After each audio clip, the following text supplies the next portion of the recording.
Assalamu alaikum friends, welcome to another video of MCQs practice session. Today we will discuss MCQs from the chapter number 5, D block elements, which mean transitional elements जिन्हें हम कहते हैं. तो start करते हैं. Question number 1, the coordination number of platinum in platinum tetrammine bischloride या chloro 2 आइन is. अब यहाँ मैंने इसको क्लोरो या क्लोराइड क्यों कहा, क्योंकि ये कैटायनिक आइन है. अगर ये एनायनिक आइन होता तो हम इसको कहते chlorate, that's why I called chloro. And इसका जो करेक्ट आंसर है वो है डी, क्योंकि हम जो इसका कोऑर्डिनेशन देखते हैं, कोऑर्डिनेशन नंबर देखते हैं, वो हम देखते हैं ब्रैकेट्स के अंदर कि कितने आइंस मौजूद हैं सेंट्रल एटम के इर्द गिर्द. तो वो हैं 4 अमाइन के और 2 क्लोरीन के, तो ये इक्वल होते हैं 6 के. Question number 2, according to Lewis theory the ligands are. Lewis theory के हिसाब से जो लिगेंड्स होते हैं वो लीविस बेस कहलाते हैं. तो क्वेश्चन नंबर 2 का option number B is correct. Question number 3, which of the following ligands is expected to be bidentate. Question number 3 के में जो पूछा गया कि हमें बताना है कि इन ऑप्शन में से बायडेंटेड मीन्स 2 आयंस डोनेट करने वाले लिगेंड्स कौन से हैं. तो हम ऐसा करते हैं, एलिमिनेशन मेथड यूज़ करते हैं. पहले एलिमिनेट करते हैं कि इनसे मोनो कौन से हैं, पॉली कौन से हैं, डाई कौन से हैं. तो जहाँ तक मुझे नज़र आता ज़्यादा तो मोनो में, तो ए भी मोनो है, बी बायडेंटेड है. तो जो इसका करेक्ट आंसर है वो है B, C2O4 -2 negative charge. EDTA, ethylene diamine tetra acetate is a. ये बताना है कि हमें इथाइल डायमाइन टेट्रा एसीटेट कौन सा डेंटेट है. पॉलीडेंटेट है, पहले मैं बता देता हूँ. अब पॉलीडेंटेट में से कौन सा डेंटेट है, क्वाड्रीडेंटेट लिगेंड है या हेक्साडेंटेट लिगेंड है. तो ये हमारे पास है hexadentate ligand. Question number 5, which of the following और means which of the following are is called. Sorry यहाँ पे मिस्टेक है, यहाँ आर की जगह और आना पड़ा. Is called malachite. तो मेलाचाइट का फार्मूला है CO3Cu हाइड्रोक्साइड 2. तो बी ऑप्शन इज करेक्ट. अब मेलाचाइट और ये इसका जो कलर है वो भी याद रख लें आप. कलर होता है इसका ग्रीन, और इसी का रहेगा सेम टू सेम. एक और फार्मूला बस यहाँ पे 2 होता है उसके Cu के से पहले, उसको कहते हैं एज्यूराइट, जिसका कलर होता है blue. Now come to question number 6, indicate the mineral from which copper is manufactured. तो जिस मिनरल से कॉपर बनता है वो हमारे पास है chalcopyrite. Chalcopyrite is the mineral from which the copper is manufactured. Question number 7, the chromide ore is. जो क्रोमाइड का और होता है उसका फार्मूला क्या है. तो उसका फार्मूला होता है FeCr2O4. तो अब इसमें आप ढूंढ लें कहाँ पे. ये क्वेश्चन नंबर 7 का ये ऑप्शन नंबर ए में. Now come to the question number 8, roasting is generally done in case of the following. Roasting जो होती है वो किस और की एक्सट्रैक्शन में मीन्स किस इम्प्योरिटी को निकालने में यूज़ की जाती है. तो हमेशा याद रखिएगा, रोस्टिंग हमेशा सल्फाइड और सल्फ़र की इम्प्योरिटी जिस भी और में मौजूद होगी उस और को हम रोस्ट करके उस इम्प्योरिटी को ख़त्म करते हैं. तो 8 का आंसर होना चाहिए C is the correct answer of question number 8. Now come to the question number 9, heating of ore in presence of air to remove sulphur impurities is called. कभी जब अभी हमने ऊपर डिस्कस किया क्वेश्चन नंबर 8 में कि जब भी सल्फ़र इम्प्योरिटीज़ होगी तो हम उसको हीट करेंगे. हीट इस तरह करेंगे तो उसको रोस्ट करेंगे. तो इसका करेक्ट आंसर है roasting. Question number 9 option number A is correct. Question number 10, matte contains mainly. जो मेट होता है उसके अंदर ज़्यादातर क्या मौजूद होती है. तो मेट का जो जनरल फार्मूला है वो है copper sulphide plus iron sulphide. Option A is correct. Question number 11, the substance which is mixed with the ore for removal of impurities is termed as. जो सब्सटेंस मिक्स किया जाता है ओर के साथ किसी भी इम्प्योरिटी को एक्सट्रैक्ट आउट करने के लिए या फिर उसको जिस तरह सरफेस पिलाने के लिए, तो उसे हम क्या कहते हैं. तो उसे हम कहते हैं slag.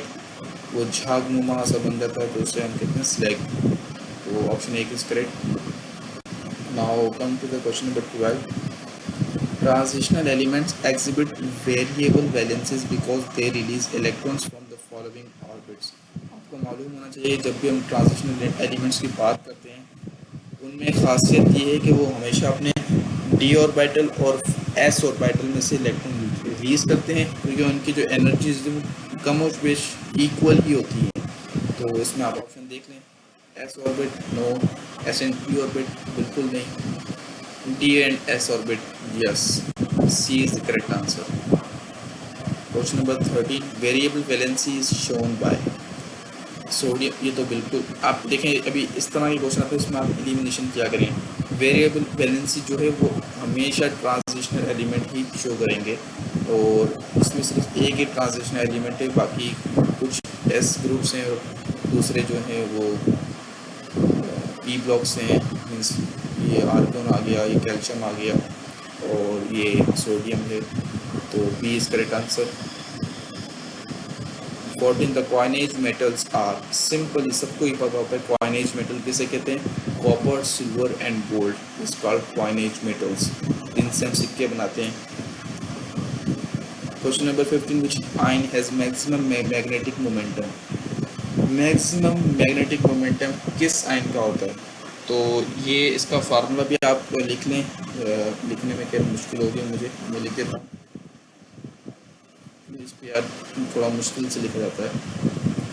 Under root I think under root N and multiply by 2n plus 1।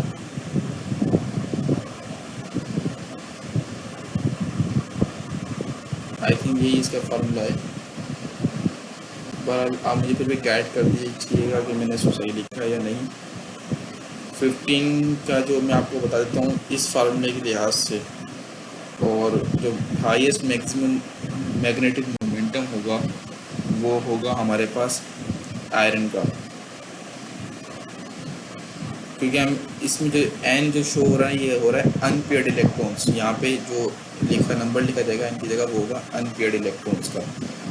Now come to the question number 16, the number of unpaired electrons in ferric ion is. The number of unpaired electrons in ferric ion is, जो हमारे पास unpaired electrons होते हैं ferric ion के अंदर, तो वो होते हैं 5 I think 4s2 4 of argon 4s2 and 3d3, तो yes 5 answer is correct. Question number 16 का option number A is correct. Maximum oxidation state is shown by, ये भी याद रखें मैक्सिमम ऑक्सीडेशन स्टेट जो शो होती है ट्रांजिशन एलिमेंट में वो हमेशा मैग्नीज शो करता है, जो कि +7 है, तो सीधा सा डायरेक्ट आंसर है option B. Question number 18, zinc and mercury do not show variable valency like D block elements because. अब जिंक और मर्करी वेरिएबल वैलेंसी क्यों नहीं शो करते जैसे कि बाकी एलिमेंट्स करते हैं? क्यों? क्योंकि उनका डी शेल ही जो होता है वो कंप्लीट होता है, तो इसका जो आंसर होगा वो होगा B. Question number 9, the number of unpaid electrons in cobalt atom is. Cobalt atom में अनपेड इलेक्ट्रॉन्स कितने होते हैं? अगर हम इसका फार्मूला देखें तो उसका मतलब जो नंबर होता है एटॉमिक नंबर दिया 27, और उस हिसाब से अगर हम निकालें तो इसका जो आंसर होगा हमारे पास आई थिंक 19 का आंसर जो होगा वो हमारे पास होगा बी। 3 इलेक्ट्रॉन्स होते हैं, क्योंकि जो अनपेड इलेक्ट्रॉन 3 होते हैं, क्योंकि जो 5 होते हैं वो पेयर्ड फॉर्म में आते हैं और बाकी जो बचते हैं वो 3 होते हैं।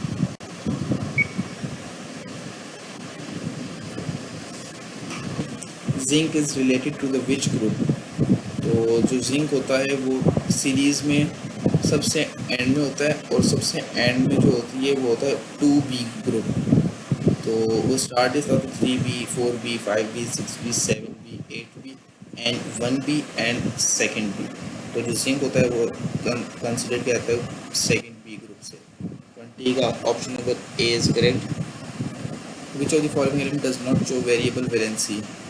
इनमें से वेरिएबल वैलेंसी कौन शो नहीं करता? तो उसका आंसर है बी, जिंक शो नहीं करता। The incorrect statement for D block elements is, incorrect statement हमें निकालनी है. It shows magnetic properties, it has variable valences, it has tendency for formation of colored ions, it has complete d orbital. यार इसमें से बच्चों का सवाल के इनकरेक्ट स्टेटमेंट, तो जाहिर सी बात है इनके बाद डी ऑर्बिटल कंप्लीट नहीं होता सिवाय जिंक और मरकरी को छोड़ के. Now come to the question number 23. Question number 23. Which of the following is not a characteristic of transition elements? आप हमें बताना इसमें कौन सा करेक्टर है जो ट्रांजिशन एलिमेंट्स का नहीं है. वेरिएबल ऑक्सीडेशन स्टेट्स बिल्कुल है, फॉर्मेशन ऑफ कलर्ड कंपाउंड्स बिल्कुल है, फॉर्मेशन ऑफ इंटरस्टिशियल कंपाउंड ये भी है, नेचुरल रेडियो एक्टिविटी ये नहीं है. ये हमारे पास ऑप्शन गलत है. Which of the following element is alloyed with copper to form brass? वो कौन सा एलिमेंट जो कॉपर के साथ मिलता है तो ब्रास की फॉर्मेशन होती है, वो है जिंक. और अगर कॉपर के साथ जिंक और एंटीमनी दोनों मिक्स हो जाएं तो क्या बनेगा, ये आप मुझे कमेंट्स में ज़रूर बताइएगा. आते हैं क्वेश्चन 25 में. ट्रांजिशन एलिमेंट मोस्टली आर, जो ट्रांजिशन एलिमेंट्स होते हैं वो मोस्टली पैरामैग्नेट होते हैं क्योंकि उनके पास लोन पेयर, जो हमारे पास जो अनपेयर्ड इलेक्ट्रॉन्स होते हैं वो फ्री होते हैं. The number of unpaired electrons in chromium +3 ion.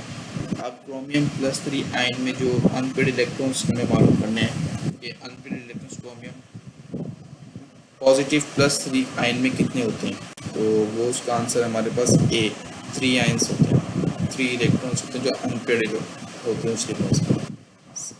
SE58 is a member of, जो SE58 जो है वो हमारे पास ना डी ब्लॉक का मेंबर ना पी ब्लॉक ना एस ब्लॉक, ये है डी ब्लॉक का एलिमेंट. 28 ट्रांजिशन एलिमेंट्स या metal shows paramagnetism due to characteristic configuration, due to high lattice energy, due to variable oxidation state, due to unpaired electrons. मैंने बताया था कि आपको पैरामैग्नेटिज्म हमेशा अनपेयर्ड इलेक्ट्रॉन्स की वजह से होती है, तो इसका आंसर 28 का होना चाहिए B is the correct answer. Now come to 29. The colour of light absorb by an aqueous solution of copper sulphate. Copper sulphate जो लाइट एब्जॉर्ब करता है किसी भी एक्वस सॉल्यूशन में तो वो कौन सी होती है, ये हमेशा याद रखिएगा. कॉपर जो एलिमेंट है ट्रांजिशन एलिमेंट का, वो एब्जॉर्ब तो लाइट रेड ऑरेंज रेड करता है, लेकिन वो दिखता किस तरह का है, हमें ब्लू. ये आपको याद होगा कॉपर सल्फेट आपने पढ़ा हो, तो कॉपर सल्फेट पेंटाहाइड्रेटेड फॉर्म क्या बोलते हैं, ब्लू विट्रोल या ब्लू स्टोन. ब्लू बोलते हैं क्योंकि उसकी जो अपीयरेंस होती है वो ब्लू कलर की होती है, that's why we called it blue stone और blue vitriol.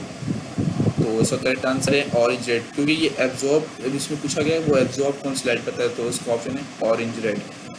Now come to the 30. Potassium permanganate act as an oxidant in neutral, alkaline as well as acidic medium. The final products obtained from it in the 3 conditions are respectively. अब हमें बताएगा potassium परमैग्नेट को हम act करवाएं as an oxidant in neutral, alkaline और acidic medium, तो final products क्या होंगे. तो आप हमेशा याद रखें कि अगर जब भी हम पोटाशियम परमैग्नेट को न्यूट्रल या अल्कलाइन सॉल्यूशन में जब भी मिक्स करेंगे तो वो +3 आयन मीन्स 3 इलेक्ट्रॉन्स गेन करेगा, और जब हम इसको एसिडिक मीडियम में डिसॉल्व करेंगे तो वो +5 इलेक्ट्रॉन गेन करेगा. तो उस हिसाब से न्यूट्रल और अल्कलाइन में प्रोडक्ट सेम होगा, एसिडिक में चेंज होगा. तो उसमें सेम प्रोडक्ट्स कौन से हैं, दो. A is the correct answer. MnO2 and Mn+2. Now come to the question number 31. In acidic medium, 1 mole of MnO4 accepts how many moles of electrons in a redox process? अब हमें बताना है कि MnO4 कितने electron accept करेगा acidic medium में. मैंने अभी आपको बताया पोटेशियम जो मैग्नेट होता है, मैग्नीज एलिमेंट तो एसिडिक मीडियम में 5 इलेक्ट्रॉन गेन करता है, तो उसका ऑप्शन है C. Now come to the question 32. On heating potassium permanganate on one of the following compound is not obtained. जब भी हम पोटेशियम परमैंगनेट को हीट करेंगे तो उनमें से कौन सा प्रोडक्ट नहीं मिलेगा, MnO2 मिलेगा, O2 भी मिलेगा, K2MnO4 भी मिलेगा, MnO नहीं मिलेगा, मैग्नीज ऑक्साइड नहीं मिलेगा हमें.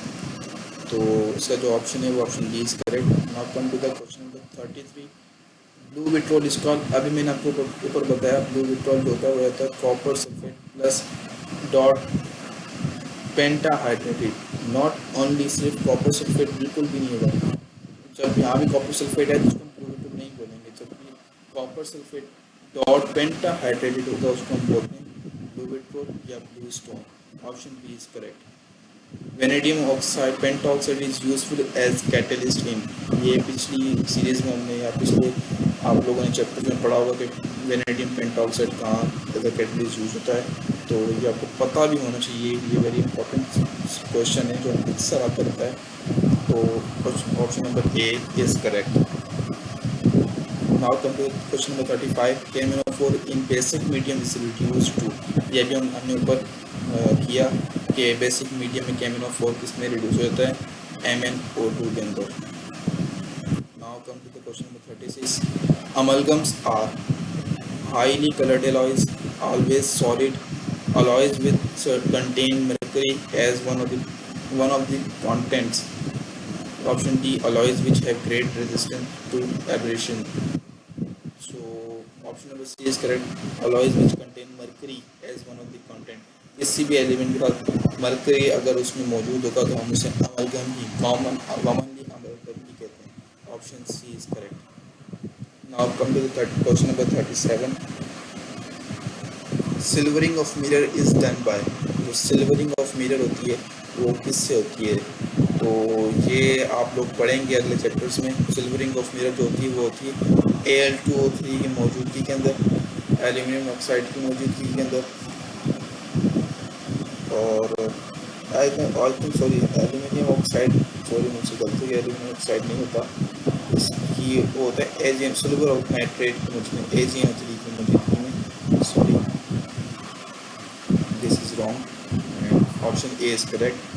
The colour of K2Cr2O7 change from red orange to lemon yellow on treatment with aqueous KOH because of.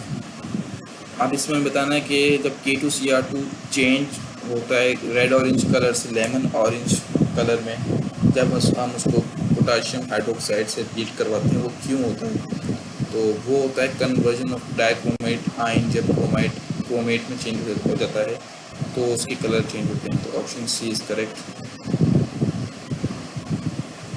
Now come to the question 39, Ki potassium iodide and copper sulphate solution when mixed give, जब हम K potassium iodide and copper sulphate को mix करते हैं तो हमें क्या मिलता है, तो हमें मिलता है, हमेशा रखिएगा K2I2 means I2Cu2I2 plus I2 and K2SO4, तो इसमें आप ढूंढ लेंगे K2SO4 plus Cu2I2 plus I2 कहाँ है, तो option C is correct.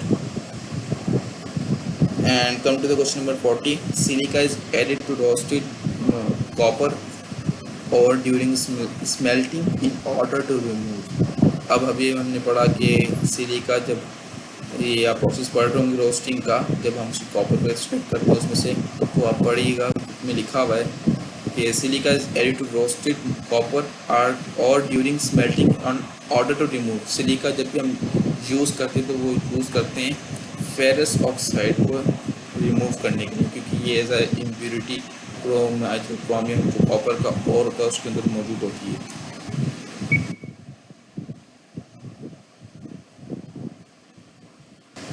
The coordination number of cobalt in the complex, जो इस कॉम्प्लेक्स में जो कोऑर्डिनेशन नंबर है वो हमें बताना है कि वो क्या है। अभी मैंने आपको पीछे सिखाया कि कोऑर्डिनेशन नंबर किस तरह निकालते हैं, किसको कोऑर्डिनेशन कहते हैं किसको, तो आप इसका आंसर जो है मुझे कमेंट बॉक्स में ज़रूर बताइएगा कि इसका आंसर क्या होगा। Now come to the question number 42, which are the following ligands forms a chelate. जो चिलेट होता है उसको हम क्रेब क्लॉ भी बोलते हैं, कि केकड़े का जैसे क्लॉ होता है, पंजा होता है, उसके ऐसा स्ट्रक्चर होता है, तो वो किसका होता है, वो हमेशा ऑक्सलेट आयन का होता है। तो option B is correct. 43, platinum hexammine tetrachlor. अब यहाँ देखिए टेट्राक्लोरेट, क्लोरेट 4 मीन्स क्लोरेट 4 क्योंकि ये एनायनिक कॉम्प्लेक्स है या नेगेटिव है, ये एनायनिक कॉम्प्लेक्स है, तो इसे हम कहते हैं टेट्राक्लोरेट। इसके सुफिक्स में 8 का 8 एडिशन होगा। अब इसमें बताना कि ये कितने आयन्स हमें देगा। तो इसके जो आयन्स हैं वो जो होंगे वो आयन होंगे 5 आयन्स देगा। इसमें मुझे खुद कन्फ्यूजन है 5 आयन्स कैसे देगा, तो आप मुझे कमेंट्स में बताइएगा कि इसका आंसर 5 किस तरह होगा। Question number 44, which of the following fact is not shown by transition in metals. इसमें से कौन सा फैक्टर ट्रांजिशन मेटल्स नहीं देते। फॉर्मेशन ऑफ कलर्ड साल्ट देते हैं, वेरिएबल ऑक्सीजन स्टेट ये भी देते हैं, इनर्ट पे डिफेक्ट नहीं देते, बिल्कुल गलत, सी इज करेक्ट आंसर। ये 44 में जो ट्रांजिशन मेटल्स होते हैं वो इनर्ट पे डिफेक्ट नहीं देते। Transition elements containing only one electrons in forest orbital is. Forest orbital में कौन सा एलिमेंट जो जिसके फॉरेस्ट ऑर्बिटल में सिर्फ 1 इलेक्ट्रॉन होता है। ये भी मुझे आप कमेंट में बताइएगा, क्योंकि ये जो सवाल है बड़ा ही ट्रिकी सवाल है, क्योंकि इसमें आप मुझे उम्मीद है कि काफ़ी बच्चे इसको जो क्वेश्चन है इसमें गलती करेंगे। Now come to the 46. Catalyst used in the Haber process for the manufacture of ammonia. Very simple question. तो बार बार पढ़ते आए हम कि हैबर प्रोसेस में अमोनिया के मैन्युफैक्चर में कौन सा एलिमेंट यूज़ होता है, तो वो हमारे पास है iron, Fe। Now come to the question number 47. Tollens reagent is. Tollens reagent में कौन सा जो कॉम्प्लेक्स होता है वो हमारे पास मौजूद होता है। तो जो टॉलेंस रिएजेंट है वो कॉम्प्लेक्स होता है सिल्वर कॉम्प्लेक्स। तो इसका जो आंसर है वो है E is the correct answer. Now come to the question number 48. The number of ions produced by the complex cobalt tetramine dichlorate 1। अब इसमें क्लोरेट AT का इजाफा जो हुआ है वो हुआ ही इस वजह से कि एनायनिक कॉम्प्लेक्स है, मीन्स नेगेटिव कॉम्प्लेक्स है, इसलिए इसके क्लोरीन के सफिक्स में 8 का इजाफा हुआ। तो अभी बताना है कि नंबर ऑफ आयंस कितने प्रोड्यूस करेगा इसका कॉम्प्लेक्स। तो इसका जो कॉम्प्लेक्स है वो हमेशा इसको भी करते हैं काउंट कितने करेगा। ये कॉम्प्लेक्स प्रोड्यूस करेगा 2 आयंस प्रोड्यूस करेगा। तो इसका आंसर क्या होगा, तो आंसर A 2।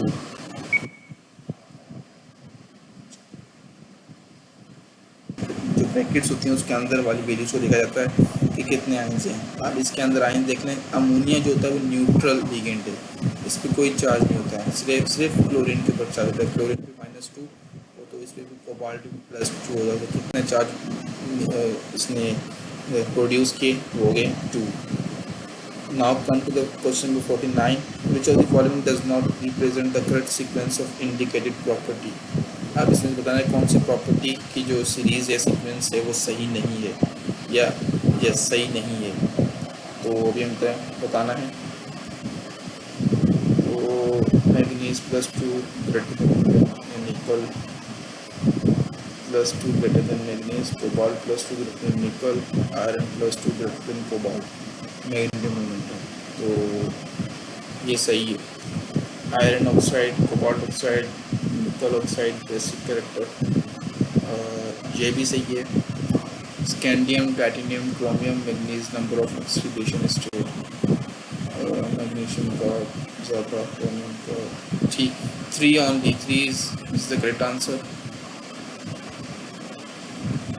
3 जो है हमारे पास करेक्ट होगा, क्योंकि इसकी चीज़ जो है इसमें थोड़ी सी गड़बड़ है, तो 3 इज करेक्ट ऑप्शन। जो क्वेश्चन नंबर 50 बातें हैं, the highest oxidation state of chromium is.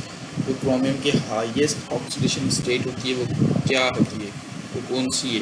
तो जो उसके हाईएस्ट ऑक्सीडेशन स्टेट है वो है +6 और +7 किसकी होती है, +7 की मैग्नीज की। This is of manganese. Now come to the question number 51. The reduction Cr2O7-2 in strongly acidic medium produce. Acidic medium में ज़ाहिर सी बात है फिर इलेक्ट्रॉन गेन करेगा। इलेक्ट्रॉन कितने गेन करेगा, +6 लगा लें या +5। अब इसको तो आपको सॉल्यूशन सॉल्व करना पड़ेगा, फिर और सॉल्यूशन नंबर निकालनी पड़ेगी। उसके बाद आपको उसमें पहले +5 ऐड करें तो चेक करेंगे क्या आता है, और +6 ऐड करें फिर चेक करें कि क्या होना चाहिए आपका आंसर। तो इसका जो आंसर करेक्ट आंसर है वो chromium +3 is the correct answer. Now come to the question of 52. Reduction of MnO4 in strongly basic solution. Basic solution में ये +3 मीन्स 3 इलेक्ट्रॉन गेन करता है हमेशा। तो आप चेक करें इसमें 3 इलेक्ट्रॉन्स अगर गेन करेगा तो उस हिसाब से इसका आंसर या उसका फार्मूला क्या बनना चाहिए। तो इसका फार्मूला बनता है MnO2 the correct answer. The oxidation state Mn in K2MnO4 and KMnO4 respectively are. Manganese का हमें ऑक्सीडेशन स्टेट बताना है KMnO4, K2MnO4 और KMnO4 के अंदर। तो K2MnO4 में जो उसका ऑक्सीजन स्टेट होता है वो होता है +6 और KMnO4 में जो होता है उसको होता है +7 in KMnO4 and +6 in K2MnO4। तो ये जो हमारा आंसर है वो है ऑप्शन ए के अंदर। Now come to the question number 54, which one of the following transition elements displays the highest oxidation state। अभी मैंने बताया कि सबसे ज़्यादा हाईएस्ट ऑक्सीडेशन स्टेट होती है वो मैग्नीज को थी +7। तो B is the correct answer. Now come to the question number 55, the number of unpaid electrons in vanadium +3 ion is. +3 ion में जो अनपेड इलेक्ट्रॉन्स है वेनेडियम के अंदर वो कितने होते हैं, वो होते हैं 2 अनपेड इलेक्ट्रॉन्स मौजूद होते हैं वेनेडियम +3 आयन के अंदर।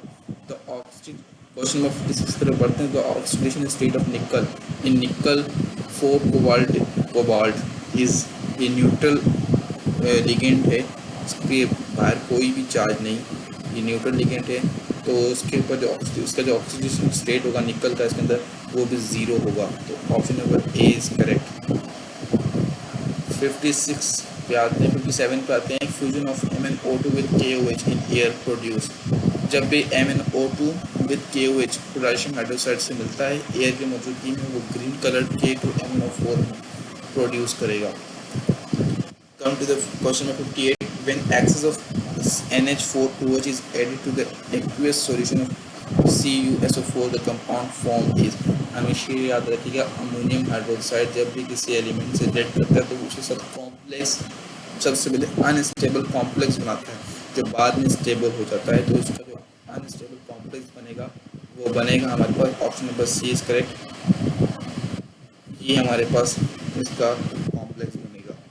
Now come to the question number 59, the IUPAC name of nickel tetracyanide या साइनेट निकल टेट्रासाइनेट इज IUPAC नेम बताना है। अभी इसका जो IUPAC नेम होगा वो मैंने ही गलत लिया है, इसका नाम नीचे लिखे हुए option C the correct tetracyano nickelate या सियानो निकलेट 2 आयन। नहीं यहाँ सही नाम लिया मैंने, tetracyano nickelate 2 ion is the correct option. Question number 60, which of the following is tridentate ion. जो हमारे पास ट्राइडेंटेट आयन है वो है हमारा di is the tridentate ion. बाकी ये डाइडेंटेट होता है ऑक्सीडेट आयन या जो NO2 नेगेटिव है ये मोनोडेंटेट आयन होता है। तो इसी के साथ हमारी वीडियो का एंड होता है। उम्मीद है कि आपको अच्छी लगी होगी। प्लीज़ सब्सक्राइब कीजिएगा और जो मैंने क्वेश्चंस आपसे ऊपर किए हैं उसका ज़रूर रिप्लाई दीजिएगा। मुझे कमेंट बॉक्स में लिखिएगा कि आपको क्या लगता है कि इन सवाल का जवाब क्या होगा। Thank you.